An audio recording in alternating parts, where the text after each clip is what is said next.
ನಮಸ್ಕಾರ ವೀಕ್ಷಕರೇ. ಸಾಕಷ್ಟು ಚಾರಿತ್ರಿಕ ಹಿನ್ನೆಲೆಯನ್ನು ಹೊಂದಿರುವಂತಹ ಜಿಲ್ಲೆ ವಿಜಯಪುರ.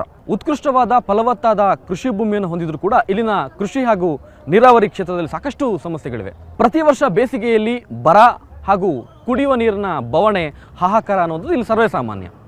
ಇತ್ತೀಚೆಗಷ್ಟೇ ಪಕ್ಕದ ಮಹಾರಾಷ್ಟ್ರ ಜಿಲ್ಲೆಯ ರೈತರು ವಿಜಯಪುರ ಜಿಲ್ಲೆಯ ಬ್ಯಾರೇಜ್ ಒಂದಕ್ಕೆ ನುಗ್ಗಿ ಅಲ್ಲಿನ ಅಣೆಕಟ್ಟಿನ ಗೇಟ್ಗಳನ್ನು ಕ್ರೆಸ್ಟ್ ಗೇಟ್ಗಳನ್ನು ಕಿತ್ತಾಕಿ ಒಂದು ರಂಪಾಟವನ್ನು ಕ್ರಿಯೇಟ್ ಮಾಡಿದರು, ಒಂದು ನ್ಯೂಸನ್ಸನ್ನು ಕ್ರಿಯೇಟ್ ಮಾಡಿದರು. ಈ ಒಂದು ಜಲಸಂಘರ್ಷದ ಕಥೆಯನ್ನು ಇಟ್ಕೊಂಡು ವಿಜಯಪುರ ಜಿಲ್ಲೆಯಲ್ಲಿರುವಂತಹ ನೀರಾವರಿ ಸಮಸ್ಯೆ, ಕೃಷಿ ಭೂಮಿ ಹಾಗೂ ರೈತರ ಸಮಸ್ಯೆಯನ್ನು ಹೇಳಿಕೊಟ್ಟಿದ್ದೀನಿ. ಇದು ಈ ವಾರದ ಸ್ಪೆಷಲ್ ಕರೆಸ್ಪಾಂಡೆಂಟ್. ನಾನು ವಿಶ್ವಾಸ್ ಭಾರದ್ವಾಜ್.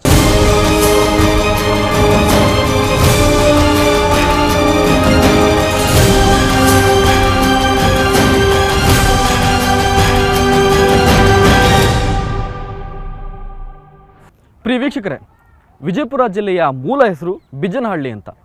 11ನೇ ಶತಮಾನದಲ್ಲಿ ಕಲ್ಯಾಣದ ಚಾಲುಕ್ಯರು ವಿಜಯಪುರವನ್ನು ನಿರ್ಮಾಣ ಮಾಡಿದರು ಅನ್ನುವಂತಹ ಚಾರಿತ್ರಿಕ ಹಿನ್ನೆಲೆ ಇದೆ. ಈ ಒಂದು ವಿಜಯಪುರವನ್ನು ಕಲ್ಯಾಣದ ಚಾಲುಕ್ಯರು, ದೆಹಲಿಯ ಖಿಲ್ಜಿ ಅರಸರು, ಬಹುಮನಿ ಸುಲ್ತಾನರು, ಆದಿಲ್ ಶಾಹಿ, ಔರಂಗಜೇಬ, ಮರಾಠರ ಶಿವಾಜಿ, ಈ ರೀತಿ ಘಟಾನುಘಟಿ ಸಾಮ್ರಾಟರು ಆಳ್ವಿಕೆಯನ್ನು ಮಾಡಿದ್ದಾರೆ. 1848ರಲ್ಲಿ ವಿಜಯಪುರವನ್ನು ಮುಂಬೈ ಪ್ರಾಂತ್ಯಕ್ಕೆ ಸೇರಿಸಲಾಗಿತ್ತು. ಆನಂತರ 1956ರಲ್ಲಿ ಆಗಿನ ಮೈಸೂರು ರಾಜ್ಯಕ್ಕೆ ಸೇರಿಸಲಾಯಿತು. ವಿಜಯಪುರ ನಗರವು ಒಂದು ಕಾಲದಲ್ಲಿ ಜಗತ್ತಿನ 2ನೇ ಅತಿದೊಡ್ಡ ನಗರವಾಗಿತ್ತು ಅನ್ನುತ್ತದೆ ಐತಿಹಾಸಿಕ ಮೂಲಗಳು. ಸಮುದ್ರ ಮಟ್ಟದಿಂದ 600 ಮೀಟರ್ ಎತ್ತರದಲ್ಲಿರುವ ಗುಡ್ಡದ ಮೇಲೆ ನಿರ್ಮಾಣವಾಗಿದ್ದ ಈ ವಿಜಯಪುರದಲ್ಲಿ ಹೇರಳ ಅಂತರ್ಜಲದ ಲಭ್ಯತೆ ಇದೆ ಅನ್ನುವ ಕಾರಣಕ್ಕೆ ಇದನ್ನ ರಾಜ ಮಹಾರಾಜರುಗಳು ಆಳಿಕೊಂಡು ಬಂದರು. ವಿಜಯಪುರ ಜಿಲ್ಲೆಯಲ್ಲಿ 80ಕ್ಕೂ ಹೆಚ್ಚು ಐತಿಹಾಸಿಕ ಸ್ಮಾರಕಗಳಿವೆ. ಕೋಟೆ ಕೊತ್ತಲಗಳು, ಬುರುಜು, ಬತೇರಿ, ಅರಮನೆ, ಸಭಾಮಂಟಪ, ಸ್ಮಾರಕಗಳು, ಪಳೆಯುಳಿಕೆಗಳಿಂದ ಐತಿಹಾಸಿಕವಾಗಿ ಸಾಕಷ್ಟು ಶ್ರೀಮಂತ ಹಿನ್ನೆಲೆಯನ್ನು ಹೊಂದಿದ್ರೂ ಕೂಡ ವಿಜಯಪುರ ಜಿಲ್ಲೆ ವಾಸ್ತವದಲ್ಲಿ ಸಾಮಾಜಿಕವಾಗಿ, ಆರ್ಥಿಕವಾಗಿ ಹಾಗೂ ಅಭಿವೃದ್ಧಿ ವಿಷಯದಲ್ಲಿ ಹೈದರಾಬಾದ್ ಕರ್ನಾಟಕದ ಪ್ರದೇಶಗಳಿಂದ ಹಿಂದುಳಿದಿದೆ. ಅತ್ಯಂತ ಫಲವತ್ತಾದ ಭೂಮಿ ಹೊಂದಿರುವ ಬಿಜಾಪುರದಲ್ಲಿ ಸುಮಾರು 70ರಷ್ಟು ಜನಸಂಖ್ಯೆ ಕೃಷಿಯಲ್ಲಿ ನಿರತರಾಗಿದ್ದಾರೆ. ಕೃಷಿಯು ಜಿಲ್ಲೆಯ ಪ್ರಮುಖ ಉದ್ಯೋಗ. ವಿಜಯಪುರ ಜಿಲ್ಲೆಯ ಸುಮಾರು 600ಕ್ಕೂ ಹೆಚ್ಚು ಗ್ರಾಮಗಳ ಜನ ಕೃಷಿಯ ಮೇಲೆ ಅವಲಂಬಿತರಾಗಿದ್ದಾರೆ. ಆದರೂ ಜಿಲ್ಲೆಯಲ್ಲಿ ಕೇವಲ 15ರಷ್ಟು ಭಾಗ ಮಾತ್ರ ನೀರಾವರಿ ಭೂಮಿ ಇದೆ. ಉಳಿದಂತೆ ಕೃಷ್ಣ ಹಾಗೂ ಭೀಮಾ ನದಿಗಳಿಗೆ ಅಲ್ಲಲ್ಲಿ ನಿರ್ಮಿಸಲಾಗಿರುವ ಬ್ಯಾರೇಜ್ಗಳು, ಕಾಲುವೆ, ಕೊಳವೆ ಬಾವಿ, ತೆರೆದ ಬಾವಿ ಹಾಗೂ ಕೆರೆಗಳು ನೀರಾವರಿಯ ಮೂಲಗಳಾಗಿವೆ. ಜಿಲ್ಲೆಯಲ್ಲಿ ಅಂದಾಜು 150ಕ್ಕೂ ಅಧಿಕ ಕೆರೆಗಳಿವೆ. ವಿಜಯಪುರ ಜಿಲ್ಲೆಯ ರೈತರ ಪ್ರಮುಖ ಬೆಳೆ ಮೆಕ್ಕೆಜೋಳ, ಜೊತೆಗೆ ಗೋಧಿ, ಅಕ್ಕಿಯನ್ನು ಕೂಡ ಇಲ್ಲಿ ಬೆಳೀತಾರೆ. ಅಷ್ಟೇ ಅಲ್ಲ, ಸಜ್ಜೆ, ಶೇಂಗಾ, ಚಿಕ್ಕು, ಸೂರ್ಯಕಾಂತಿ, ಉಳ್ಳಾಗಡ್ಡಿ ಅಥವಾ ಈರುಳ್ಳಿ ಈ ಬೆಳೆಗಳನ್ನು ಬೆಳೀತಾರೆ. ಇನ್ನು ತೋಟಗಾರಿಕೆ ಬೆಳೆಗಳಂತಹ ದ್ರಾಕ್ಷಿ, ದಾಳಿಂಬೆ ಹಾಗೂ ನಿಂಬೆಹಣ್ಣುಗಳನ್ನು ಇಲ್ಲಿಂದ ಹೊರ ರಾಜ್ಯಗಳಿಗೆ ಹಾಗೂ ಹೊರ ದೇಶಗಳಿಗೆ ರಫ್ತು ಮಾಡ್ತಾರೆ. ಇನ್ನೊಂದು ವಿಶೇಷವಾಗಿ ಸದಾಕಾಲಕ್ಕೂ ಸಿಗುವಂತಹ ಜವಾರಿ ಅನ್ನುವ ಸೊಪ್ಪು ಇಲ್ಲಿ ಸದಾಕಾಲ ಬೆಳೆಯಲಾಗುತ್ತೆ. ಹೈದರಾಬಾದ್ ಕರ್ನಾಟಕ ಪ್ರದೇಶಕ್ಕೆ ಸೇರ್ಪಡೆಯಾದ ಎಲ್ಲ ಜಿಲ್ಲೆಗಳಿಗಿಂತಲೂ ವಿಜಯಪುರ ಜಿಲ್ಲೆ ತೀರಾ ಹಿಂದುಳಿದಿದೆ. ಜಿಲ್ಲೆಯಲ್ಲಿ ಪ್ರತಿ ವರ್ಷ ಬೇಸಿಗೆಯಲ್ಲಿ 100ಕ್ಕೂ ಹೆಚ್ಚು ಹಳ್ಳಿಗಳಲ್ಲಿ ಕುಡಿಯುವ ನೀರಿನ ಸಮಸ್ಯೆ ಉಲ್ಬಣಗೊಂಡು ಟ್ಯಾಂಕರ್ ಮೂಲಕ ನೀರು ಸರಬರಾಜು ಮಾಡುವ ಪರಿಸ್ಥಿತಿ ಇನ್ನೂ ಇದೆ. ಪ್ರತಿ ವರ್ಷ ಬರದಿಂದ ತತ್ತರಿಸುವ ವಿಜಯಪುರ ಜಿಲ್ಲೆಗೆ ಶಾಶ್ವತ ಹಾಗೂ ಸಮಗ್ರ ನೀರಾವರಿ ಯೋಜನೆಗಳು ಅನುಷ್ಠಾನವಾಗಿಲ್ಲ.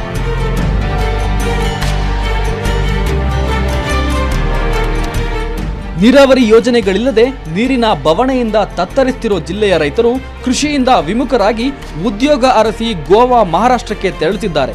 ಕನಿಷ್ಠ ಪಕ್ಷ ತೋಟಗಾರಿಕೆಗೆ ಅನುಕೂಲವಾಗುವ ನಿಟ್ಟಿನಲ್ಲಿ ಹನಿ ನೀರಾವರಿ ಪದ್ಧತಿಯನ್ನು ಪರಿಣಾಮಕಾರಿಯಾಗಿ ಜಾರಿಗೊಳಿಸಲಾಗಿಲ್ಲ. ಇದರಿಂದಾಗಿ ತೋಟಗಾರಿಕಾ ಬೆಳೆಗಳ ರಕ್ಷಣೆಗೂ ಟ್ಯಾಂಕರ್ ನೀರೇ ರೈತರಿಗೆ ಗತಿಯಾಗಿದೆ. ಸರ್, ಮಳೆ ಕಡಿಮೆ ಇದೆ. ಒಕ್ಕಲಿಗರಿ ನೀರು ಎಲ್ಲರಿಗೂ ನೀರು ಬೇಕಂತದೆ. ಎಲ್ಲರದು ಬೆಳೆಗೆ ನೀರು ಬೇಕೇ. ಆದರೂ ಆಲ್ಮಟ್ಟಿ ನೀರು ಈ ಕಡೆ ಬಿಡೋದಿಲ್ಲ. ಒಟ್ಟು ಎಲ್ಲರ ಕರ್ನಾಟಕ ಸರ್ಕಾರ ನೀರೇ ಬಿಡೋದಿಲ್ಲ ಇಲ್ಲಿ. ಆದರೂ ನಮ್ಮದು ದಸೂರು ತನಕ ನೀರು ಬಿಡಬೇಕ್ರಿ. ಅವರು ಏನು ಮಾಡ್ತದೋ ಏನಿಲ್ಲೋ ಸರ್ಕಾರ, ಅದೇನು ನಮ್ಗೆ ಗೊತ್ತಿಲ್ಲ. ನೀರು ಬಿಡಬೇಕು. ಮತ್ತು ವೀಜ್ ಬಿಲ್ಲತ್ತಿ ಇಲ್ಲತ್ತ ಹೇಳಿ ಈ ಕಡೆ ಕರ್ನಾಟಕ, ಅದರ ಸಲ ನೀರಿಂದವರು ಏನು ನಿರ್ಣಯ ತೊಗೊಳಲ್ಲ ಅವರು. ಆದರೂ ನೀರು ಬಿಡಬೇಕ್ರಿ. ಆಲ್ಮಟ್ಟಿ ನೀರು ಬಿಡಬೇಕು. ಎಲ್ಲರ ಕಡೆ ಒಕ್ಕಲಿಗರಿಗೆ ಚಲೋ ಆಗಬೇಕು. ಪ್ರತಿ ವರ್ಷ ಬೇಸಿಗೆಯಲ್ಲಿ ಕುಡಿಯುವ ನೀರಿಗಾಗಿ ಜನರು 5-6 ಕಿಲೋಮೀಟರ್ವರೆಗೆ ಅಲೆದು ಖಾಸಗಿ ತೆರೆದ ಬಾವಿ, ಕೊಳವೆ ಬಾವಿಗಳ ನೀರು ತರಬೇಕಿದೆ. ಶಾಶ್ವತ ಕುಡಿಯುವ ನೀರಿನ ಯೋಜನೆಗಳನ್ನು ಜಾರಿಗೊಳಿಸಲು ರಾಜಕಾರಣಿಗಳು ಇಚ್ಛಾಶಕ್ತಿ ಪ್ರದರ್ಶಿಸಿಲ್ಲ. ಹೀಗಾಗಿ ವಿಜಯಪುರ ಜಿಲ್ಲೆಯ ಜನರಿಗೆ ಪ್ರತಿ ವರ್ಷ ನೀರಿನ ಬವಣೆ ತಪ್ಪಿದ್ದಲ್ಲ.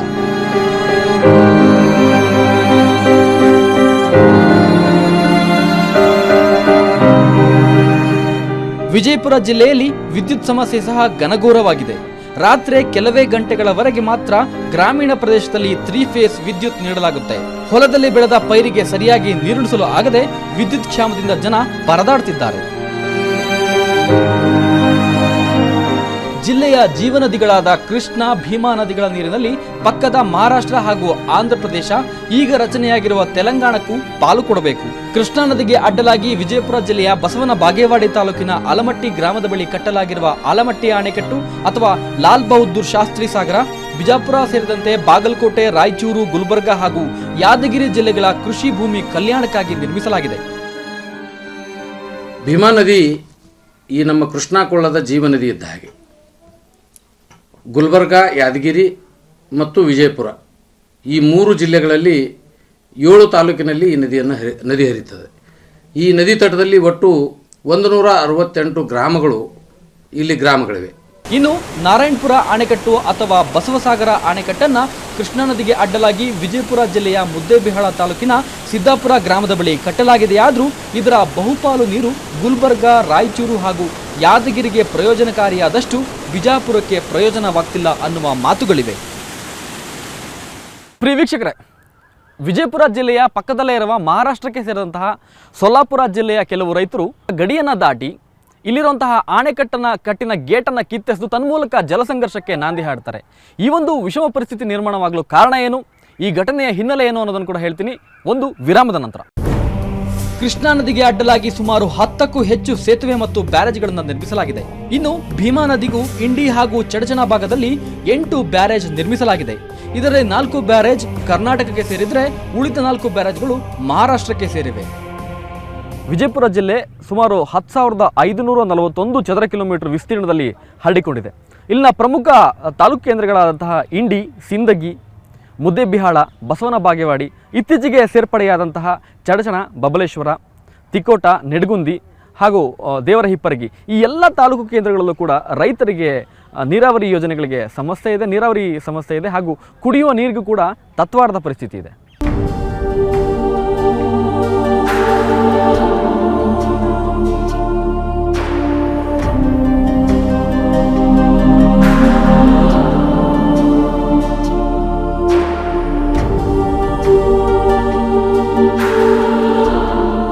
ವಿಜಯಪುರ ಜಿಲ್ಲೆಯಲ್ಲಿ ಕೃಷಿಯೇ ಪ್ರಧಾನವಾಗಿರುವಂಥ ಸುಮಾರು 600ಕ್ಕೂ ಹೆಚ್ಚು ಹಳ್ಳಿಗಳಿದೆ. ಆದರೆ 15% ಮಾತ್ರ ನೀರಾವರಿಯಾಗಿದೆ. ಜಿಲ್ಲೆಯಲ್ಲಿ 150ಕ್ಕೂ ಹೆಚ್ಚು ಕೆರೆಗಳಿದೆ. ಆದರೆ ನೀರಿನ ಬವಣೆ ಮಾತ್ರ ತಪ್ಪಿಲ್ಲ. ತೋಟಗಾರಿಕೆ ಬೆಳೆಗಳಾದಂತಹ ದ್ರಾಕ್ಷಿ ಹಾಗೂ ದಾಳಿಂಬೆ ಬೆಳೆಗಳಿಗೆ ಹನಿ ನೀರಾವರಿ ಪದ್ಧತಿ ಅಳವಡಿಕೆಯಾಗಿದೆ. ಆದರೂ ಅದು ಸಮರ್ಪಕವಾಗಿ ಆಗ್ತಾ ಇಲ್ಲ. ವಿಜಯಪುರ ಜಿಲ್ಲೆಯಲ್ಲಿ ದ್ರಾಕ್ಷಿ ಪ್ರಮುಖ ತೋಟಗಾರಿಕಾ ಬೆಳೆ. ಇಲ್ಲಿನ ದ್ರಾಕ್ಷಿ ಹೊರ ರಾಜ್ಯಗಳಿಗೆ ಹಾಗೂ ಹೊರ ದೇಶಗಳಿಗೂ ಎಕ್ಸ್ಪೋರ್ಟ್ ಆಗುತ್ತೆ. ಆದರೆ ಸಾಲ ಸೋಲ ಮಾಡಿ ದ್ರಾಕ್ಷಿ ಬೆಳೆದ್ರೆ ಕೈಗೆ ಬಾರದೆ ಪ್ರಕೃತಿ ವಿಕೋಪಕ್ಕೆ ತುತ್ತಾಗಿ ದ್ರಾಕ್ಷಿ ಬೆಳೆಗಾರರು ಸಾಲದಲ್ಲಿಯೇ ಕೊಳೆತು ಸಾಲಗಾರರಾಗಿಯೇ ಬದುಕು ಸವಿಸಬೇಕಾಗಿದೆ. ಮತ್ತು ನೀರೇ ಅಟ್ಟಿಸ್ತು ಇದು ಅಂದ್ರೆ ಅವರು ರೈತರ ಆತ್ಮಹತ್ಯೆ ಮಾಡ್ಕೊಳ್ಳದೆ ಮತ್ತು ಅವರು ತುಟ್ಟಿ ಭತ್ತ ಕೊಡೋದೆ ಹಂಗೆ ತುಟ್ಟಿ ಭತ್ತ ಕೊಡೋದೆ ಇದೇ ಜರ ಅವ್ರು ಪರಿಹಾರ ಕೊಡೋದ ರೀ. ಆತರ ರೈತರ ಸತ್ತ ಬಳಿಕ ಅವ್ರಿಗೆ ಪರಿಹಾರ ಕೊಡ್ತಾರೆ. 2 ಲಕ್ಷ 3 ಲಕ್ಷ 4 ಲಕ್ಷ ಹಿಂಗೆ ಕೊಡ್ತಾರೆ. ಅದು ಕೊಡೋದಕ್ಕಿಂತಲೂ ಇನ್ನೂ ಇದು ಬ್ಯಾರೇಜ್ ಎತ್ತರಿಸಿ ಇದು ಪ್ರೊಟೆಕ್ಷನ್ ಪೊಲೀಸ್ ಕೊಟ್ರೆ ಅಂದ್ರೆ ಕಾವಲು ಮಾಡ್ತಾರೆ. ಬ್ಯಾಸ್ಯಾಗ್ರಿ ಮತ್ತು ಜೂನ್ದಿಂದ ಮತ್ತೆ ಏನು ಹೋಗಲ್ಲ ಕಾಮ ಏನೂ ಇಲ್ಲ ರೀ. ಈಗ ಬ್ಯಾಸ್ಯಾಗಾರೆ ಪ್ರೊಟೆಕ್ಷನ್ ಬೇಕು ರೀ. ಮತ್ತು ಇದನ್ನು 1.5 ಮೀಟ್ರ್ ಎತ್ತರಿಸ್ಬೇಕು ರೀ. 1.5 ಮೀಟ್ರ್ ಎತ್ತರಿಸೋದ್ರಿಂದ ಯಾವ ಈ ನದಿ ದಂಡಿ ಯಾವ ರೈತರಿಗೂ ಮತ್ತು ತೊಂದರೆ ಇಲ್ಲ ರೀ. ಇಂಡಿ ತಾಲೂಕಿನ ಭೀಮಾ ನದಿಯಲ್ಲಿನ ಉಮರಾಣಿ ಬ್ಯಾರೇಜ್ ಕರ್ನಾಟಕದ ರೈತರಿಗೆ ಸೇರಿದೆ. ಆದರೆ ಏಕಾಏಕಿ ಮಾರ್ಚ್ 29ರ ರಾತ್ರಿ ಮಹಾರಾಷ್ಟ್ರದ ಚೆನೆಗಾಂವ್ ಬಳಿಯ ಬರೂರು ಗ್ರಾಮದ ರೈತರು ಕುಡಿಯಲು ಹಾಗೂ ಬೆಳೆಗಳಿಗೆ ನೀರು ಹಾಯಿಸಿಕೊಳ್ಳುವ ಉದ್ದೇಶದಿಂದ ಉಮರಾಣಿ ಬ್ಯಾರೇಜಿನ 5 ಗೇಟ್ಗಳನ್ನು ಕಿತ್ತು ಹಾಕಿದ್ರು. ಅದಕ್ಕೂ ಮೊದಲೇ ಉಮರಾಜ ಬ್ಯಾರೇಜ್ನಲ್ಲಿಯೂ 15 ಗೇಟ್ಗಳನ್ನು ಕಿತ್ತು ಹಾಕಿದ್ರು ಅನ್ನುವ ಆರೋಪ ಈ ರೈತರ ಮೇಲಿತ್ತು. ಪ್ರಿಯ ವೀಕ್ಷಕರೇ, ಇದೇ ಮೊದಲ ಬಾರಿಗೆ ವಿಜಯಪುರ ಜಿಲ್ಲೆಯಲ್ಲಿ ಜಲಸಂಘರ್ಷ ಏರ್ಪಟ್ಟಿದೆ. ಮಾರ್ಚ್ 29ರ ರಾತ್ರಿ ನಡೆದಂತಹ ಒಂದು ಘಟನೆ ಜಿಲ್ಲೆಯ ಕುಡಿಯುವ ನೀರಿನ ಹಾಗೂ ನೀರಾವರಿಯ ವಿಷಮ ಪರಿಸ್ಥಿತಿಯನ್ನು ಅವಲೋಕಿಸುವಂತಿದೆ. ಮಾರ್ಚ್ 29ರ ರಾತ್ರಿ ವಿಜಯಪುರ ಜಿಲ್ಲೆಯ ಪಕ್ಕದಲ್ಲೇ ಇರುವಂತಹ ಸೋಲಾಪುರ ಜಿಲ್ಲೆ, ಅದು ಮಹಾರಾಷ್ಟ್ರಕ್ಕೆ ಸೇರಿದಂಥ ಸೋಲಾಪುರ ಜಿಲ್ಲೆಯ ಚೆನೆಗಾಂವ್ ಬಳಿಯ ಬರೂರು ಅನ್ನುವಂತಹ ಒಂದು ಗ್ರಾಮದ ರೈತರು, ಸುಮಾರು 30 ಜನ ರೈತರು ಉಮರಾಣಿ ಬ್ಯಾರೇಜು, ಅದು ಇಂಡಿ ತಾಲೂಕಿಗೆ ಸೇರುತ್ತೆ, ಆ ಉಮರಾಣಿ ಬ್ಯಾರೇಜ್ನಲ್ಲಿ ಇರುವಂತಹ 5 ಕ್ರಸ್ಟ್ ಗೇಟ್ಗಳನ್ನು ಕಿತ್ತು ತಮ್ಮ ಕುಡಿಯುವ ಉದ್ದೇಶಕ್ಕಾಗಿ ಹಾಗೂ ಬೆಳೆಗಳಿಗೆ ನೀರು ಹಾಯಿಸಿಕೊಳ್ಳುವಂತಹ ಉದ್ದೇಶಕ್ಕೆ ಅಲ್ಲಿನ 5 ಗೇಟ್ಗಳನ್ನು ಕಿತ್ತಾಕ್ತಾರೆ. ಉಮರಾಣಿ ಬ್ಯಾರೇಜ್ನ ಹಿಂಭಾಗದಲ್ಲಿರುವಂತಹ ಉಮರಜಾ ಬ್ಯಾರೇಜ್ನಲ್ಲೂ ಕೂಡ ಈ ರೀತಿಯ ಒಂದು 14-15 ಗೇಟ್ಗಳನ್ನು ಕಿತ್ತಾಕಿರ್ತಾರೆ. ಒಟ್ಟು 21 ಗೇಟ್ಗಳನ್ನು ಕಿತ್ತು ಆ ನದಿ ನೀರಿಗೆ ಬಿಸಾಕಿ ಹೋಗ್ತಾರೆ. ಕೂಡಲೇ ಚಡಚಣ ಏನು ಠಾಣಾ ವ್ಯಾಪ್ತಿಗೆ ಸೇರಿದಂತಹ ಪೊಲೀಸರು ಸ್ಥಳಕ್ಕೆ ಆಗಮಿಸಿ ಅಲ್ಲಿನ ಏನು ವಿಷಮ ಪರಿಸ್ಥಿತಿ ಇತ್ತು ಅದನ್ನು ಕಂಟ್ರೋಲಿಗೆ ತಗೊಳ್ತಾರೆ. 30 ಜನ ರೈತರನ್ನ ಬಂಧಿಸ್ತಾರೆ. ಹಿಂದೊಂದು ಕಾಲದಲ್ಲಿ ಭೀಮಾ ತೀರದ ಹಂತಕರೆಂದು ಕರೆಸಿಕೊಂಡಿದ್ದ ಸಾಹುಕಾರ್ ಹಾಗೂ ಚಡಚಣ ಕುಟುಂಬಗಳ ಕದನ ಕೇಂದ್ರವಾಗಿದ್ದ ಪ್ರದೇಶಗಳಿವು. ಆದ್ರೀಗ ಸಾಹುಕಾರ್ ಕುಟುಂಬ ಭೂಗತ ಬದುಕಿಗೆ ಗುಡ್ ಬೈ ಹೇಳಿ ಕೃಷಿ ಮಾಡಿಕೊಂಡು ಶಾಲೆಯನ್ನು ಸ್ಥಾಪಿಸಿ ನೆಮ್ಮದಿಯಾಗಿ ಬದುಕ್ತಿದ್ದಾರೆ. ಇಲ್ಲಿನ ಜನಗಳು ಸಹ ಭೂಗತ ಸಾಮ್ರಾಜ್ಯಕ್ಕೆ ವಿದಾಯ ಹೇಳಿ ಅಪ್ಪಟ ಕೃಷಿಕರಂತೆ ಬದುಕ್ತಿದ್ದಾರೆ. ಆದರೂ ಒಂದರ್ಥದಲ್ಲಿ ಇದು ಸೂಕ್ಷ್ಮವಾದ ಪ್ರದೇಶ ಹಾಗೂ ನಡೆದ ಘಟನೆಯು ಅತ್ಯಂತ ಸೂಕ್ಷ್ಮವಾದದ್ದು. ಹೀಗಾಗಿ ಸುದ್ದಿ ತಿಳಿದ ಕೂಡಲೇ ಚಡಚಣ ಪೊಲೀಸರು ಸ್ಥಳಕ್ಕೆ ಭೇಟಿ ನೀಡಿ ಗೇಟ್ಗಳನ್ನು ಕಿತ್ತು ಹಾಕಿದ 30 ಜನ ರೈತರನ್ನ ಬಂಧಿಸಿದ್ದಾರೆ. ಆದರೆ ರೈತರು ಅನ್ನುವ ಕಾರಣಕ್ಕೆ ಜಾಮೀನಿನ ಮೇಲೆ ಬಿಡುಗಡೆ ಸಹ ಮಾಡಿದ್ದಾರೆ. ಅವತ್ತು ರಾತ್ರಿ 11 ಗಂಟೆಗೆ ಸುಮಾರು ನಾನು ಮೋಟರ್ ಚಾಲನೆಗೆ ಬಂದಿದ್ದೆ. ಬಂದಾಗ 4 ಮೋಟ್ರ್ ಬೈಕ್ ನೋಡಿದೆ. ಆಮ್ಯಾಗ ಒಂದು 10-12 ಜನ ಅಲ್ಲಿ ಮೇಲೆ ನಿಂತಿದ್ದರು. ಅವ್ರಿಗೆ ಕರೆದ ಅವರು ಓಡಾಕತ್ತವರು. ಆಮ್ಯಾಗ ಸ್ವಲ್ಪ ನೆದರಿಗೆ ಬತ್ತು ಎಲ್ಲ ಪ್ಲೇಟ್ಗಳು ತೆಗೆದು ತಲೆಗೆ ಹಾಕಿದ್ರು, 15 ಪ್ಲೇಟ್ ಉದ್ದಿಗೆ. ಆಮ್ಯಾಗ ಎಲ್ಲರಿಗೆ ನಾನು ಚರ್ಚೆ ಪೊಲಿಟಿಷಿಯನ್ ತಿಳಿಸಿದೆ, ಎಲ್ಲ ನಮ್ಮ ರೈತರಿಗೆ ತಿಳಿಸಿದೆ. ಎಲ್ಲರೂ ಸುಮಾರು 100-200 ಜನ ಬಂದರು. ಬಂದ ಕಿಸಿಂದ್ರೆ ಮತ್ತು ಹೊರಗಿಂದ ಪ್ಲೇಟ್ ತಂದು ಹಾಕಿ ನೀರೆಲ್ಲ ಆಡಿಸಿದ್ದಾರೆ. ಆಮ್ಯಾಗ PS ಅವರು ಬಂದರು, ಇಲ್ಲಿಟ್ಟು ಬಂದು ಮತ್ತು ಬಂಡ್ರೋಟಿಗೆ ಹೋದರು. ಅಲ್ಲಿ ಪ್ಲೇಟ್ ಎತ್ತಕತ್ತರು. ಅಲ್ಲಿ ಟೆಂಪೋ ತೊಗೊಂಡು ಮತ್ತು 31 ಮಂದಿಗೆ ಅರೆಸ್ಟ್ ಮಾಡಿ ನಂತರ ಬಿಡುಗಡೆ ಮಾಡಿದ್ರು. ಕಳೆದ ವರ್ಷವೂ ಇಂಥದ್ದೊಂದು ಅಪಾಯಕಾರಿ ಪ್ರಯತ್ನಕ್ಕೆ ಮಹಾರಾಷ್ಟ್ರದ ರೈತರು ಮುಂದಾಗಿದ್ರು. ಇದು ಅಪಾಯಕಾರಿಯಾದ ಸಾಹಸ ಅಂತ ಗೊತ್ತಿದ್ರೂ ಉಮರಾಣಿ ಬ್ಯಾರೇಜ್ನ ಕೆಳಭಾಗದ ರೈತರು ಗೇಟ್ಗಳನ್ನು ಕಿತ್ತು ಹಾಕಲು ಮುಂದಾಗಿದ್ದರ ಹಿಂದಿದ್ದುದು ಅಸಹಾಯಕತೆ. ತಮ್ಮ ಬೆಳೆಗಳಿಗೆ ಹಾಗೂ ತಮ್ಮ ಜಾನುವಾರುಗಳಿಗೆ ನೀರಿಲ್ಲ ಅನ್ನುವ ಹತಾಶೆ ರೈತರನ್ನ ಹೀಗೆ ಮಾಡಲು ಪ್ರೇರೇಪಿಸಿದೆ ಅಷ್ಟೇ. ಘಟನೆಯ ನಂತರ ಉಮರಾಣಿ ಹಾಗೂ ಗೋವಿಂದಪುರ ಬ್ಯಾರೇಜ್ಗಳಿಗೆ ಕರ್ನಾಟಕ ಪೊಲೀಸರು ಭದ್ರತೆ ಒದಗಿಸಿದ್ದಾರೆ. ಆದರೆ ನದಿ ನೀರಿಗೂ ಭದ್ರತೆ ಹಾಕಬೇಕಾದ ಸಂದರ್ಭ ಬಂದಿರೋದು ಮಾತ್ರ ಜಿಲ್ಲೆಯ ಜಲಸಂಘರ್ಷದ ವಿಷಮ ಸ್ಥಿತಿಯನ್ನು ಅವಲೋಕಿಸುತ್ತಿದೆ. ಉಜ್ನಿ ನೀರು ಅದ ರೀ, ಅದ್ರ ತೆಳಗಿನ ಒಕ್ಕಲಿಗರು ಅವರು ಗೇಟ್ ತಂದು ರಾತ್ರಿ ಗೇಟ್ ತೆಗಿಲಿಕ್ಕೆ ಬರ್ತಾರೆ ರೀ. ಬಂದೋಬಸ್ತ್ ಇರಲ್ಲ ರೀ ಇಲ್ಲಿ. ಎಲ್ಲರಿಗೂ ನೀರು ಬೇಕಾಗಿದೆ, ಅವ್ರದ್ದು ಏನು ತಪ್ಪಿಲ್ಲ ರೀ. ಅವ್ರು ಬರ್ತಾರಂದ್ರೆ ಅವ್ರಿಗೆ ಭೀ ನೀರು ಬೇಕಾಗ್ಯದ. ಜನ ಅವರು ಎಲ್ಲ ನೀರು ಕುಡ್ಲಿಕ್ಕೆ ಅವಕ್ಕೆ ಬೇಕಿಲ್ಲ ರೀ. ಅದ್ರ ವ್ಯವಸ್ಥೆ ಮಾಡ್ಬೇಕು ರೀ ಸರ್ಕಾರ ದೋಷ ಕೊಡೋದು, ಜನರಿಗೆ ದೋಷ ಕೊಡೋದು, ನೀರು ಎಲ್ಲರಿಗೂ ಬೇಕಿಲ್ಲ ಸರ್. ಪ್ರಿಯ ವೀಕ್ಷಕರೇ, ವಿಜಯಪುರ ಜಿಲ್ಲೆಯಲ್ಲಿ 600ಕ್ಕೂ ಹೆಚ್ಚಿನ ಹಳ್ಳಿಗಳಿದೆ. ಪ್ರತಿ ವರ್ಷ ಬೇಸಿಗೆಯಲ್ಲಿ ಜಿಲ್ಲೆಯ 100ಕ್ಕೂ ಹೆಚ್ಚಿನ ಹಳ್ಳಿಗಳಲ್ಲಿ ಜಲಕ್ಷಾಮ ಎದುರಾಗುತ್ತೆ. ಇಲ್ಲಿನ ಜನರು ನೀರಿಗಾಗಿ ಹಾಹಾಕಾರ ಪಡುವಂತಹ ಪರಿಸ್ಥಿತಿ ಎದುರಾಗುತ್ತೆ. ಈ ಹಳ್ಳಿಗಳಲ್ಲಿ ಟ್ಯಾಂಕರ್ ಮೂಲಕ ನೀರನ್ನು ಸರಬರಾಜು ಮಾಡಬೇಕಾದಂತಹ ಪರಿಸ್ಥಿತಿ ಎದುರಾಗುತ್ತೆ. ಆದರೂ ಕೂಡ ಕಳೆದ ಅನೇಕ ವರ್ಷಗಳಿಂದ ವಿಜಯಪುರ ಜಿಲ್ಲೆಗೆ ಶಾಶ್ವತವಾದ ಹಾಗೂ ಸಮಗ್ರ ನೀರಾವರಿ ಯೋಜನೆಯನ್ನು ಅನುಷ್ಠಾನ ಮಾಡಲಿಕ್ಕೆ ಸಾಧ್ಯ ಆಗಿಲ್ಲ. ಇದ್ರ ಬಗ್ಗೆ ಇನ್ನಷ್ಟು ಮಾಹಿತಿ ಕೊಡ್ತೀನಿ, ಆದರೆ ಅದಕ್ಕಿಂತ ಮೊದಲು ಒಂದು ಸಣ್ಣ ಬ್ರೇಕ್ ತಗೊಳ್ತೀನಿ. ವೀಕ್ಷಕರೇ, ವಿಜಯಪುರ ಜಿಲ್ಲೆಯ 70% ರೈತರು ತಮ್ಮ ಜೀವನಾಧಾರಕ್ಕಾಗಿ ಕೃಷಿಯನ್ನು ಅವಲಂಬಿಸಿದ್ದಾರೆ. ಇಲ್ಲಿನ ಕೃಷಿಗೆ ಪ್ರಮುಖ ಜಲಮೂಲಗಳು ಕೃಷ್ಣಾ, ಭೀಮಾ ಹಾಗೂ ಡೋಣಿ ನದಿಗಳು.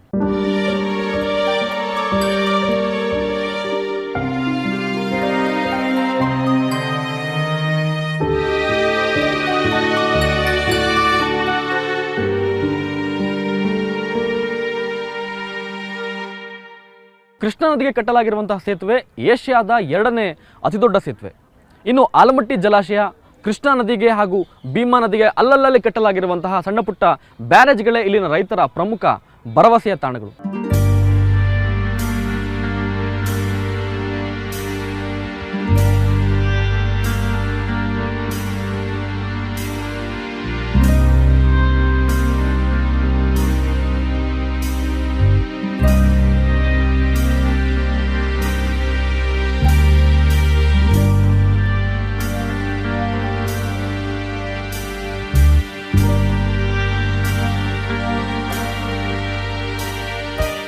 ಇನ್ನು ಕೃಷ್ಣಾ ನದಿ ಆಗಿರ್ಬೋದು, ಡೋಣಿ ಆಗಿರ್ಬೋದು ಅಥವಾ ಭೀಮಾ ನದಿ ಆಗಿರ್ಬೋದು, ಇಲ್ಲಿನ ರೈತರಿಗೆ ಜೀವನದಿಗಳಂತಿದ್ದರೂ ಕೂಡ ಪ್ರತಿ ವರ್ಷ ಬೇಸಿಗೆಯಲ್ಲಿ ಬರದ ಬವಣೆ ಹಾಗೂ ನೀರಿಗಾಗಿ ಹಾಹಾಕಾರ ತಪ್ಪಿಲ್ಲ. ಡೋಣಿ ನದಿಯ ವಿಚಾರಕ್ಕೆ ಬರೋದಾದರೆ ಅತಿವೃಷ್ಟಿ ಹಾಗೂ ಅನಾವೃಷ್ಟಿಗೆ ಹೆಸರಾಗಿರುವಂತಹ ನದಿ ಡೋಣಿ ನದಿ. ಡೋಣಿ ನದಿ ಪ್ರವಾಹ ಉಕ್ಕಿದ ಸಂದರ್ಭದಲ್ಲಿ ಸುತ್ತಮುತ್ತ ಇರುವಂತಹ ಬಹುತೇಕ ಗ್ರಾಮಗಳು ಜಲಾವೃತಗೊಳ್ತವೆ.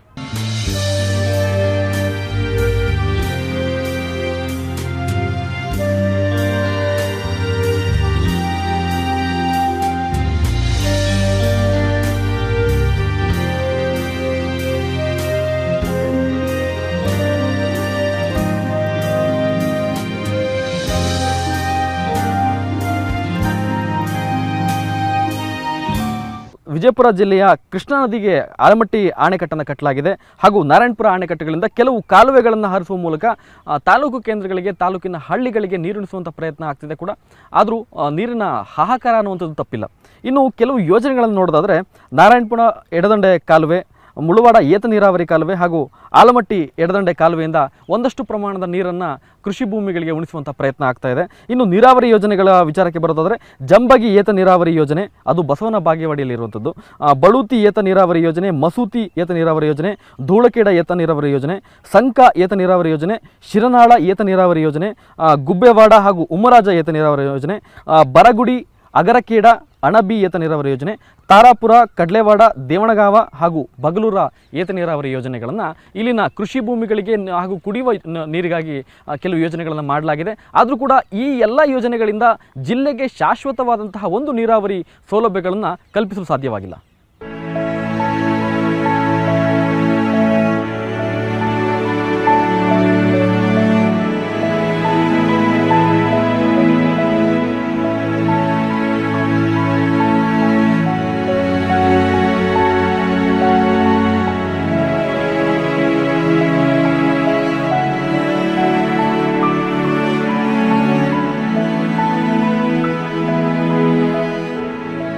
ವೀಕ್ಷಕರೇ, ವಿಜಯಪುರ ಜಿಲ್ಲೆಯಲ್ಲಿ ಸಾಮಾನ್ಯವಾಗಿ ಮಳೆ ಕಡಿಮೆ, ಆದರೆ ಬೀಳುವಂತಹ ಅಲ್ಪ ಸ್ವಲ್ಪ ಮಳೆಯನ್ನು ಕೂಡ ಸ್ಟಾಕ್ ಮಾಡಿಕೊಳ್ಳುವಂತಹ, ಡೆಪಾಸಿಟ್ ಮಾಡಿಕೊಳ್ಳುವಂಥ ಸೌಲಭ್ಯ ಇಲ್ಲಿಲ್ಲ. ಯಾಕೆಂದರೆ ಇಲ್ಲಿನ ಭೂಮಿಗೆ ಆ ಮಳೆಯನ್ನು ಇಂಗಿಸಿಕೊಳ್ಳುವಂತಹ ಶಕ್ತಿಯೇ ಹೊರಟೋಗಿದೆ. ಈ ಜಿಲ್ಲೆಯಲ್ಲಿ ವ್ಯಾಪಕವಾಗಿ ನಡೆಯುವಂತಹ, ಅವ್ಯಾಹತವಾಗಿ ನಡೀತಿರುವಂತಹ ಮರಳು ಗಣಿಗಾರಿಕೆಯಿಂದಾಗಿ ಜಲಮೂಲಗಳಲ್ಲಿ ಆ ಒಂದು ಇಂಗುವಂತಹ ಪ್ರಮಾಣ ಕಡಿಮೆ ಆಗ್ತದೆ, ಜಲಮೂಲಗಳಿಗೆ ಧಕ್ಕೆ ಆಗ್ತಾ ಇದೆ. ಇನ್ನೊಂದು ಕಡೆ ಏನು ಒಂದು ಶ್ರೀಮಂತವಾದಂಥ ಒಂದು ವಿಪುಲವಾದಂಥ ಅಂತರ್ಜಲದ ಸ್ಟೋರೇಜ್ ಇತ್ತು, ಆ ಸ್ಟೋರೇಜ್ ಕೆಪಾಸಿಟಿ ಕಡಿಮೆ ಆಗ್ತಾ ಇದೆ. ನಿಧಾನವಾಗಿ ಕ್ರಮೇಣವಾಗಿ ವಿಜಯಪುರ ಜಿಲ್ಲೆಯ ಅಂತರ್ಜಲದ ಪ್ರಮಾಣ ಕುಂಠಿತಗೊಳ್ತಾ ಇದೆ. ಮತ್ತೊಂದು ಕಡೆ ಅಂತರ್ಜಲ ಕಲುಷಿತಗೊಳ್ತಾ ಇದೆ ಅನ್ನುವಂತಹ ಮಾತುಗಳು ಕೂಡ ಕೇಳಿಬಂದಿದೆ. ಇನ್ನೊಂದು ಕಡೆ ಇಲ್ಲಿನ ಮಣ್ಣು ಏನು ಕಪ್ಪು ಮಣ್ಣು ಅಥವಾ ಏನೊಂದು ಸೋಡಿಯಂ ಕಂಟೆಂಟನ್ನು ಹೊಂದಿರುವಂತಹ ಕರಕಲು ಮಣ್ಣು ಅಂತ ಕರೆಯುವಂತಹ ಮಣ್ಣಿನ ಪ್ರಮಾಣ ಕೂಡ ಹೆಚ್ಚಾಗ್ತದೆ. ಇದರಿಂದಾಗಿ ಏನಾಗ್ತಿದೆ ಅಂದರೆ ಆ ಮಣ್ಣಿನ ಫಲವತ್ತತೆ ಏನು ಫರ್ಟಿಲಿಟಿ ಇರುತ್ತೆ ಅದು ಕ್ರಮೇಣ ಕಡಿಮೆ ಆಗ್ತದೆ. ಇದು ಒಂದು ಕಡೆ ವಿಜಯಪುರ ಜಿಲ್ಲೆಯ ಕೃಷಿ ಹಾಗೂ ವಿಜಯಪುರ ಜಿಲ್ಲೆಯ ನೀರಾವರಿ ಮೇಲೆ ವ್ಯತಿರಿಕ್ತ ಪರಿಣಾಮವನ್ನು ಉಂಟು ಮಾಡ್ತಾ ಇದೆ.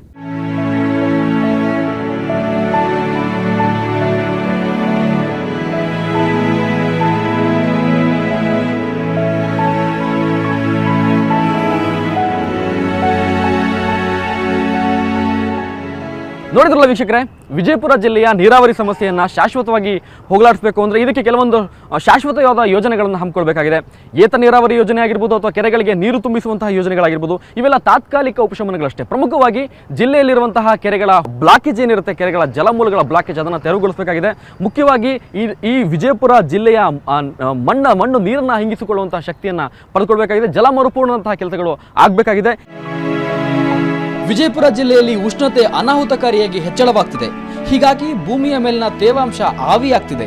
ಪರಿಸ್ಥಿತಿ ಹೀಗೆಯೇ ಮುಂದುವರೆದರೆ ಜಿಲ್ಲೆಯ ಕೆರೆಗಳನ್ನು ಹಾಗೂ ಜಲಮೂಲಗಳನ್ನು ಭಗವಂತನು ಕಾಪಾಡಲಾರ. ಸಾಧ್ಯವಾದಷ್ಟು ಬೇಗ ಜಿಲ್ಲೆಯಲ್ಲಿ ಶಾಶ್ವತ ನೀರಾವರಿ ಯೋಜನೆಗಳನ್ನು ಜಾರಿ ತರುವ ಜೊತೆ ಉಷ್ಣತೆ ನಿಯಂತ್ರಿಸುವ ಹಾಗೂ ಹಸುರೀಕರಣಗೊಳಿಸುವ ಕೆಲಸಗಳನ್ನು ಮಾಡಬೇಕಿದೆ. ಔಜ್ ಬ್ಯಾರೇಜ್ ಗೇಟ್ ಕಿತ್ತಕ್ಕಂಥ ಪ್ರಕರಣ, ಉಮ್ರಾಣಿ ಬ್ಯಾರೇಜ್ ಗೇಟ್ ಕಿತ್ತಕ್ಕಂಥ ಪ್ರಕರಣ ಮತ್ತು ಗೋವಿಂದಪುರ ಬ್ಯಾರೇಜ್ ಗೇಟ್ ಕಿತ್ತ ಪ್ರಕರಣ ಆಯಿತು. ಇದು ಸರ್ಕಾರ ಒಂದು ಮನವರಿಕೆ ಮಾಡ್ಕೋಬೇಕು. ಈಗ ಕಿತ್ತಿರೋದು ರೈತರು. ಆ ಮಹಾರಾಷ್ಟ್ರದ ರೈತರು ಕಿತ್ತಿದ್ರು ಸಹಿತ ಅವರು ಕೆಳಗಡೆ ಹರಿಸ್ತಕ್ಕಂಥ ನೀರನ್ನು, ಅರ್ಧ ನೀರನ್ನು ನಾವು ಕರ್ನಾಟಕದ ರೈತರು ನಾವು ಬಳಸ್ಕೋತೀವಿ. ಅಲ್ಲಿಯ ಪರಿಸ್ಥಿತಿಯ ಒಂದು ಕಾವಿಗಾಗಿ, ಆ ಪರಿಸ್ಥಿತಿಯ ಒಂದು ಪೆಟ್ಟಿಗೆ ಬಿದ್ದಂಥ ರೈತರು ನೀರು ತೊಗೊಂಡು ಒಯ್ಬೇಕಂತಕ್ಕಂಥ ಪ್ರಯತ್ನ ಏನು ಮಾಡಿದ್ದಾರೆ. ಆ ಕೆಳಗಡೆ ಮಹಾರಾಷ್ಟ್ರಕ್ಕೂ ಆ ಸಮಸ್ಯೆ ಇದೆ, ಕರ್ನಾಟಕದ ಹಳ್ಳಿಗಳಿಗಿದೆ. ಈ ವಿಷಯವನ್ನು ಭಾಳ ಗಂಭೀರವಾಗಿ ಪರಿಗಣನೆ ಮಾಡಿ ಇವತ್ತು ನಮ್ಮ ಹಕ್ಕನ್ನು ಪ್ರತಿಪಾದನೆ ಮಾಡಿ ಭೀಮಾ ನದಿಯಲ್ಲಿ ನೀರು ಹರಿಸ್ತಕ್ಕಂಥ ಒಂದು ಜವಾಬ್ದಾರಿ ಸರ್ಕಾರ ಮೆರಿಬೇಕು.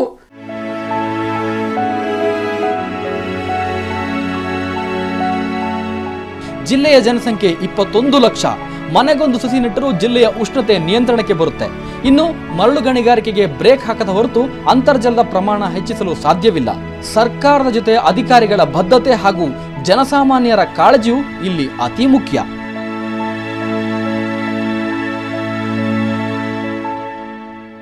ಈ ನಿಟ್ಟಿನಲ್ಲಿ ಸರ್ಕಾರದ ಜವಾಬ್ದಾರಿ ಮಹತ್ವದಿದೆ. ಈ ಜಿಲ್ಲೆಗೆ ಒಂದು ಹಸಿರೀಕರಣ ಮಾಡಬೇಕಾಗಿದೆ.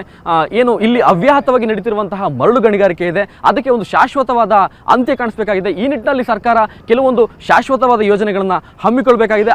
ಹಾಗಾದ ಪಕ್ಷದಲ್ಲಿ ಮುಂದಿನ 1 ದಶಕದ ನಂತರದಲ್ಲಿ ವಿಜಯಪುರ ಜಿಲ್ಲೆಗೆ ಕಳೆದ ದಶಕಗಳಿಂದ ಕಾಣುತ್ತಿರುವಂತಹ ಒಂದು ನೀರಾವರಿ ಸಮಸ್ಯೆ ಆಗಿರ್ಬೋದು, ಬರದ ಸಮಸ್ಯೆ ಆಗಿರ್ಬೋದು, ಇದಕ್ಕೆ ಒಂದು ಶಾಶ್ವತವಾದ ಅಂತ್ಯವನ್ನು ದೊರಕಿಸಿಕೊಟ್ಟಂತಾಗುತ್ತೆ. ಇದಾಗಿತ್ತು ಈ ವಾರದ ಸ್ಪೆಷಲ್ ಕರೆಸ್ಪಾಂಡೆಂಟ್. ಮುಂದಿನ ವಾರ ಇನ್ನೊಂದು ವಿಶೇಷ ಸಂಚಿಕೆಯೊಂದಿಗೆ ನಿಮ್ಮ ಮುಂದೆ ಹಾಜರಿರ್ತೀನಿ. ನಮಸ್ಕಾರ.